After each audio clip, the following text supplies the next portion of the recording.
ആമേൻ, ആമേൻ. യേശുവിൻ്റെ ഏറ്റവും പ്രിയമുള്ള കുഞ്ഞെ, മത്തായി 9:1 ഈശോ തോണിയിൽ കയറി കടൽ കടന്ന് സ്വന്തം പട്ടണത്തിലെത്തി.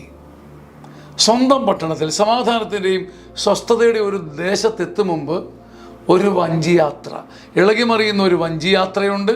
ഒരു കടൽ കടന്ന് പോകേണ്ടതുണ്ട്. നീ ഒരു കടൽ കടന്ന് ഒരു തോണിയിൽ കയറാതെ സമാധാനത്തിൻ്റെയും സ്വസ്ഥതയുടെ ഒരു ദേശത്തെത്തുകയില്ല. അതുകൊണ്ടൊരു വഞ്ചിയിൽ ഒരു കീഴ്മേൽ മറിച്ചിൽ വരുമ്പോൾ, ഒരു കടലിളക്കം കാണുമ്പോൾ നീ സ്വന്തം പട്ടണത്തിലേക്ക് അടുക്കുകയാണെന്ന് ഓർക്കണം. ഒടുവിൽ സ്വസ്ഥതയുടെയും സമാധാനത്തിൻ്റെയും ഒരു ദേശത്തേക്ക് നീ എത്തും. ഈ വഞ്ചി യാത്രയും കടലിളക്കവും അതിൻ്റെ ഭാഗമാണ്, ഭയപ്പെടേണ്ടതല്ല. ആമേൻ, ആമേൻ, ആമേൻ.